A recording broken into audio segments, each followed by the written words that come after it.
ನಮಸ್ಕಾರ. ಪ್ರಜಾರಾಜ್ಯ ಕನ್ನಡ ನ್ಯೂಸ್ಗೆ ಸ್ವಾಗತ. ನಾನು ರಾಮಗೌಡ ಪಾಟೀಲ್.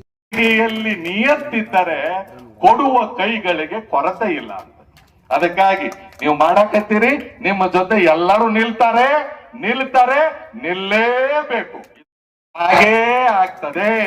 ನೆನಪಲ್ಲಿ ದೆಹಲಿ ಒಳಗ್ ಕಾರ್ಯಕ್ರಮದ ಆಸಾಂದಲ್ಲಿ ಅದ ಹೆಂಗ್ ಮಾಡುದು ಅಂತ ಹೇಳಿ 17ನೇ ತಾರೀಕಿಗೆ ಹೋಗಿದೀವಿ. ನಮ್ಮ ಅವುಗಳು ಅನ್ನಕತ್ತೀರ ಅಪ್ಪ ಅಂದ್ರ ಹೌದು, ನೀವು ಕೇಳೋ ಹಕ್ಕು ಇರ್ತದನ. ನೀವು ಯಾರ ಕೇಳಿದ್ರೆ ನಾ ಏನು ಅನ್ಕೊಳಂಗಿಲ್ಲ, ಆದ್ರೆ ನೀವು ಕೇಳಿದ್ರ ಅದರಲ್ಲಿ ತಾಕತ್ತಿರ್ತದ.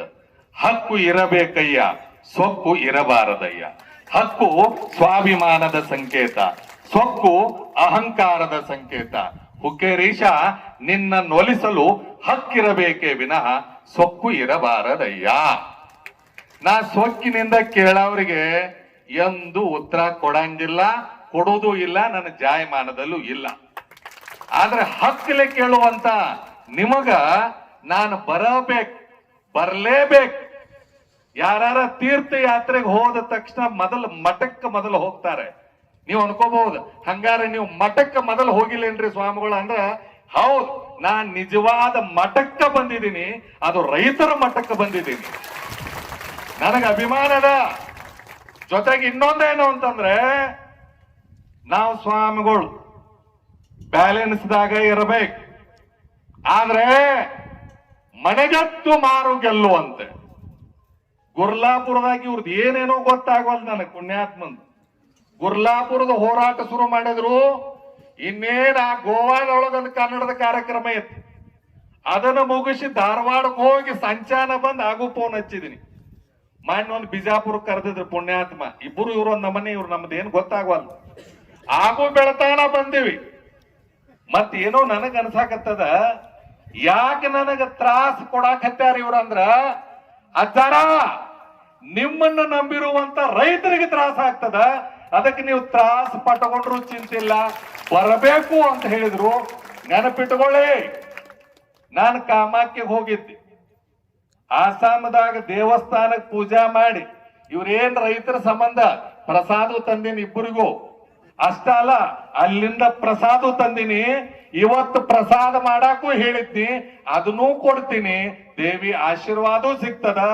ಒಂದ್ ಹೇಳ್ತೀನಿ, ಯಶಸ್ವಿ ಆಗೇ ಆಗ್ತದೆ, ಎರಡು ಮಾತಿಲ್ಲ. ಬಹಳಷ್ಟು ಜನ ಗೊತ್ತಿರ್ಲಿ, ಹೋರಾಟದ ಬಗ್ಗೆ ನನಗೇನು ಹೇಳೋ ಅವಶ್ಯಕತೆ ಇಲ್ಲ. ನಾ ಮೊದಲು ಹೋರಾಟದ ಸ್ವಾಮಿನೇ. ಆದ್ರೆ ಅನಿವಾರ್ಯವಾಗಿನ ನಿಮ್ಮೂರು ಸ್ವಾಮಿ ಈಗ ಜಿಲ್ಲಾ ಬಿಟ್ಟು ಜಿಲ್ಲಾಕ್ ಹೋಗಿ ರಾಜ್ಯ ಬಿಟ್ಟು ಬೇರೆ ದೇಶಗಳು ಹೋದಾಗ ನೀವೇ ಹೆಮ್ಮೆ ಪಡಬೇಕು, ಬಿಟ್ರೆ ಬೇರೆ ಏನೂ ಇಲ್ಲ. ಒಂದು ಮಾತನ್ನ ಹೇಳಕ್ಕೆ ಇಚ್ಛೆ ಪಡ್ತೇನೆ, ನನಗೆ ಆಗಿಂದು ಈಗಿಂದು ಬೇಡ, ನನಗೆ ಬೇಕಾಗಿಯೂ ಇಲ್ಲ. ನಮ್ಮ ಈ ಹುಕ್ಕೇರಿಯ ಶಾಸಕರಾಗಿರ್ತಕ್ಕಂಥ ನಿಖಿಲ್ ಕತ್ತಿಯವರೇ, ಜಿಲ್ಲಾ ಉಸ್ತುವಾರಿ ಸಚಿವರಾಗಿರ್ತಕ್ಕಂಥ ಸತೀಶ್ ಜಾರಕಿಹೊಳಿ ಅವರೇ, ಇದಕ್ಕೆ ಸಂಬಂಧಪಟ್ಟಿರ್ತಕ್ಕಂಥ ಉಪಮುಖ್ಯಮಂತ್ರಿ DK ಶಿವಕುಮಾರ್ ಅವರೇ, ರಾಜ್ಯವನ್ನಾಳುವ ಮುಖ್ಯಮಂತ್ರಿ ಸಿದ್ದರಾಮಯ್ಯನವರೇ, ಹುಕ್ಕೇರಿ ತಾಲೂಕಿನ ರೈತರಿಗೆ ನೀವು ಸ್ಪಂದಿಸಲೇಬೇಕು. ನಾವು ಸ್ವಾಮಿಗಳು ವಿನಂತಿ ಮಾಡಬಾರ್ದು, ನೀವು ಮಾಡಿಸ್ಕೊಳ್ಳಬಾರ್ದು. ಹುಕ್ಕೇರಿ ತಾಲೂಕಿನೊಳಗೆ ಎಲ್ಲೆಲ್ಲಿ ನೀರಾವರಿ ಆಗಿಲ್ಲೋ ಅದನ್ನ ನೀವು ಮಾಡಬೇಕು. ಯಾಕಂದ್ರ ನಮ್ಮ ತಾಲೂಕದೊಳಗೆ 2 ಡ್ಯಾಮ್ ಅದಾವ್, 3 ನದಿ ಅದಾವ್. ಇನ್ನೂ ನಮ್ಮ ಹುಕ್ಕೇರಿ ತಾಲೂಕಿಗೆ ನೀರಿಲ್ದ ಬೇರೆ ಬೇರೆ ಜಿಲ್ಲಾಕ್ ಹೊಂಟಾವು. ನಮ್ಮ ಜಿಲ್ಲಾದೊಳಗ್, ನಮ್ಮ ತಾಲೂಕದೊಳಗ್ ನೀರು ಕೇಳೋದ್ರೊಳಗೆ ಏನು ತಪ್ಪದ? ಅದಕ್ಕಾಗಿ ನಾವು ಗಟ್ಟಿ ಧ್ವನಿಯಿಂದ ಕೇಳಬೇಕು, ನಿಮ್ಮ ಹಕ್ಕದು. ಆ ನಿಟ್ಟಿನೊಳಗ ನಾನು ನೇರವಾಗಿ ಬಂದೀನಿ, ಎಲ್ಲೂ ನಿಂತುಕೊಂಡಿರ್ಲಿಲ್ಲ. ಫಸ್ಟ್ ಟೈಮ್ ನನಗೇನಂತಂದ್ರ, ನಾನು ರೈತರ ಮಗನ, ಮತ್ ನಾನು ರೈತನೇ, ನಾನು ಕಬ್ಬು ಬೆಳಿತೀನಿ, ನಾನು ರೈತನೇ. ಆಗಿಂದ ನೆನಪ ಪೂರ್ಣ ಮಾಡಿಕೊಟ್ಟವ್ರು ಇವರಲ್ಲ ಇಬ್ಬರು ಗಬ್ರುಗಳು. ನಾನು ಪೂರ್ಣ ವ್ಯವಸ್ಥಿತವಾಗಿ ನಮಗ ಅಟ್ಟ ಅಲ್ಲ, ನಿಡಸೋಶಿ ಜಗದ್ಗುರುಗಳು ಇಲ್ಲಿ ಬರೋಕ್ಕಿಂತ ಮುಂಚೆ ಫೋನ್ ಮಾಡಿದ್ದಾರೆ. ನಮ್ಮ ಜೊತೆ ಭಗೀರಥ ಪೀಠದ ಜಗದ್ಗುರು ಡಾಕ್ಟರ್ ಪುರುಷೋತ್ತಮಾನಂದ ಸ್ವಾಮೀಜಿ ಅವರು, ತುಮಕೂರು ಜಿಲ್ಲೆ ಕೊಂಚಿಟ್ಕರ ಸಮಾಜದ ಜಗದ್ಗುರುಗಳಾಗಿರ್ತಕ್ಕಂಥ ಹನುಮಂತನಾಥ ಸ್ವಾಮೀಜಿ ಅವರು, ಮಂಡ್ಯ ಜಿಲ್ಲೆಯ ಪರಮ ಪೂಜ್ಯ ಶ್ರೀರಂಗಪಟ್ಟಣ ಬೇಬಿ ಮಠದ ಡಾಕ್ಟರ್ ತ್ರಿನೇತ್ರ ಮಹಾಂತ ಶಿವಯೋಗಿ ಮಹಾಸ್ವಾಮಿಗಳು, ಹಾಗೆ ಕೊಣ್ಣೂರು ಮರಡಿ ಮಠದ ಡಾಕ್ಟರ್ ಪವಾಡೇಶ್ವರ ಸ್ವಾಮಿಗಳು, ಇವರೆಲ್ಲರೂ ಕೂಡ ವಿಡಿಯೋ ಕಾಲದೊಳಗ ಆಗು ಮಾತಾಡ್ಸಿನಿ. ಅವ್ರು ಹೇಳಿದ್ರು ಪ್ರಸಂಗ ಬಂತು ಅಂತಂದ್ರ ನೀವು ಕರೀರಿ, ನಾವು ಬರ್ತೀವಿ ಅಂತ ಹೇಳಿದಾರಲ್ಲಪ್ಪ ಚೂನಪ್ಪ. ಏನಪ್ಪ ಪ್ರೇಮ್ ನೀನು ಇದ್ದಲ್ಲ, ಅದಕ್ಕಾಗಿ ಗೊತ್ತಿರ್ಲಿ ನಾನ್ ನೇರವಾಗಿ ಬಂದೀನಿ. ನೀವು ಹೋಗಂದ್ರ ಮಠಕ್ಕೆ ಹೋಗಿ ಬರ್ತೀನಿ, ನೀವು ಹೋಗಂದ್ರ ನಾ ಮಠಕ್ಕೆ ಹೋಗಿ ಬರ್ತೀನಿ. ಬ್ಯಾಡ ಅಂದ್ರ ನೀವ್ ಎಲ್ಲಿ ಮಠ ಕುಂಡ್ರಿ ಅಂತಿರ್ಲ ಪೂರ್ಣ ಕುಂಡಿರ್ತೀನಿ. ಈ ಸ್ವಾಮಿ ಭಕ್ತರಿಗಾಗಿರವನು, ನೆನಪಲ್ಲಿಟ್ಕೊಳ್ಳಿ. ಮಠ ಕಟ್ಟವ ಸ್ವಾಮಿ ಅಲ್ಲ, ಜನರ ಮಟ್ಟವನ್ನು ಕಟ್ಟವನು ಸ್ವಾಮಿ. ಅದಕ್ಕಾಗಿ ಆ ನಿಟ್ಟಿನೊಳಗ ನಿಮ್ಮ ಜೊತೆ ಇರ್ತೀವಿ. ನೆನಪಿಟ್ಟುಕೊಳ್ಳಿ, ಇವತ್ತು ನೀವು ಹೋಗೋ ಮುಂದ ಬಹುಶಃ ನನಗನಿಸಿದ ಮೆಟ್ಟಿಗೆ ಸಿಹಿ ಸುದ್ದಿ ತಗೊಂಡ ಹೋಗ್ತೀರಿ, ಅದರಲ್ಲಿ ಎರಡು ಮಾತಿಲ್ಲ.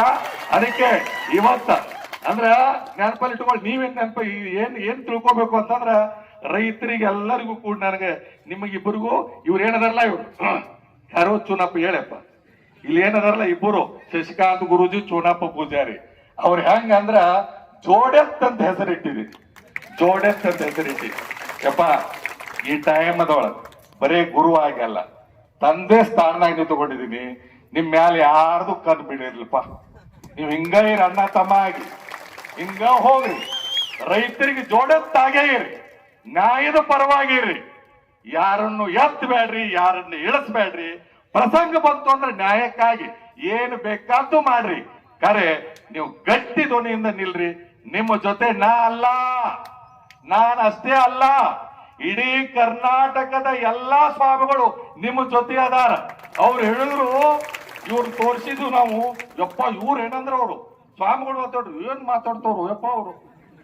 ಈ ಅವ್ರೇನ್ ಮುಂದಿನ ಪದ ಮಾತು ನನಗೆ ಹೇಳಂಗಿಲ್ಲ. ಅವ್ರು ಏನಾರು ನಾನು ಹೇಳ್ತೀನಿ, ಆದ್ರೆ ನನಗೊಂದೇನು ಗೊತ್ತೇನಂದ್ರೆ ಇಬ್ಬರನ್ನು ಕಂಡ್ರು ಪ್ರೀತಿ.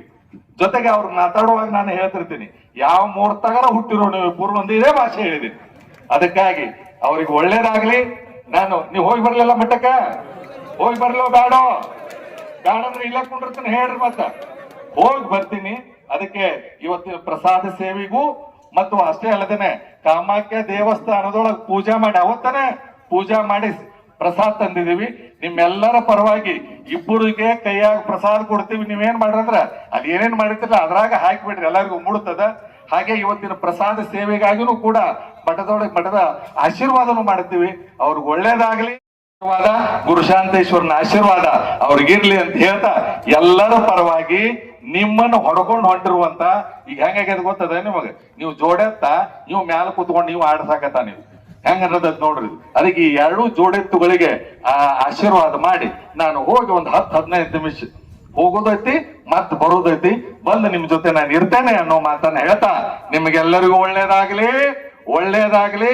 ಒಂದು ಕಿವಿ ಮಾತು ಹೇಳ್ತೇನೆ, ಹುಕ್ಕೇರಿ ಸ್ವಾಮಿ ಯಾರ ಪರಾನೂ ಅಲ್ಲ, ಯಾರ ವಿರುದ್ಧನೂ ಅಲ್ಲ, ಯಾರ ರಾಜಕಾರಣಿ ಅವರು ಇವರು ಗದ್ದಲದವನೂ ಅಲ್ಲ. ನಾನು ಮಠದ ಸ್ವಾಮಿ. ನೆನಪಲ್ಲಿಟ್ಕೊಳ್ಳಿ, ನಾಡು ನುಡಿ ಕನ್ನಡ ರೈತ ಈ ಯಾವುದೇ ಕರಕ್ಕೆ ಇದಕ್ ಬಂದ್ರೆ ಮೊದಲಿಗರಾಗಿ ನಾವು ನಿಲ್ತೇವೆ ಅನ್ನೋದು ನಿಮ್ಮ ತಲೆಯಾಗಿ ಇರ್ಲಿ ಅನ್ನೋ ಮಾತನ್ನ ಹೇಳ್ತಾ ನನ್ನ ಮಾತಿಗೆ ವಿರಾಮ ಕೊಡ್ತೇನೆ.